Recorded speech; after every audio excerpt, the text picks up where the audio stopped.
On arrive sur le thème de la pseudo-religion pour cette permanence pour un monde meilleur. De quoi on va parler dans ce thème-là? On va juste dire les religions, hein, chez nous les occidentaux, on parle en général de l'islam, hein, qui est devenu la première en nombre de pratiquants sur cette planète. On compte la chrétienté, d'accord, et le judaïsme. Je voudrais attirer votre regard sur le fait que ces trois religions, hein, ces trois-là, elles prennent source dans le croissant fertile. Qu'est-ce que le croissant fertile? Le croissant fertile, c'est le Nil qui transporte les sédiments qui viennent des terres volcaniques d'Éthiopie et qui les descend et dont l'Égypte devient le fameux croissant fertile. Grâce aux sédiments de l'Éthiopie, ils ont pu développer des plaines de céréales. Quoi de plus normal que quand tu es 2000 ans sous une société pyramidale, hein, les pyramides d'ailleurs, les pharaons d'Égypte, qui te disent quoi faire, quoi penser, quoi de plus logique que de dire nous on va se barrer. Mais bien, très bien, on va créer les religions, ça après je vous laisse étudier votre parti ou votre façon de vouloir étudier la religion. Un truc qui me semble nécessaire de vous rappeler, parce que je suis là pour ça, c'est vous dire c'est bien tout ça, mais c'est pas top. Pourquoi c'est pas top? Parce que Jésus c'est il y a 2000 ans et Moïse c'est il y a 4000 ans.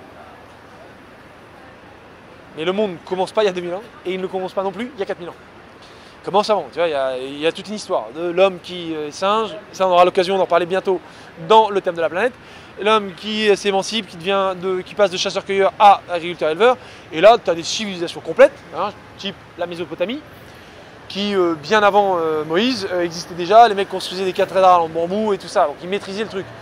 Eux, ils n'auraient pas, non, on ne parle pas de leur religion, tout ça. Non, il semblerait que la religion, ce soit quelque chose d'unique dans le croissant fertile.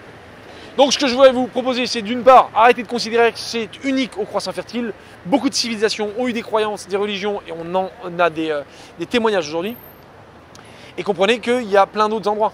Donc nous n'avons, nous occidentaux, nous chrétiens, nous juifs, nous musulmans, aucunement l'exclusivité l'exclusivité de la réflexion et l'exclusivité de la religion.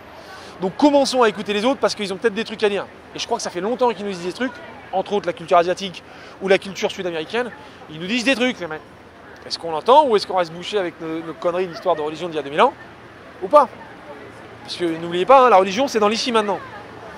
Dieu, Allah, Bouddha ou Jéhovah, c'est la même chose, c'est ici maintenant. Trouvez la paix les gars, dans ces fameux mots. Voilà ce que je vous propose. Il y a une dame qui me regarde très sceptique. Je vous fais partager ça. Peut-être que c'est la religion, peut-être que je parais sceptique.